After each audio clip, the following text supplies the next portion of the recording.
Siin on näha tammikku.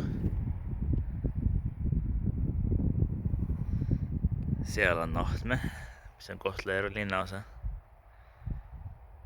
Siin vahepeal on mõned majad, talud.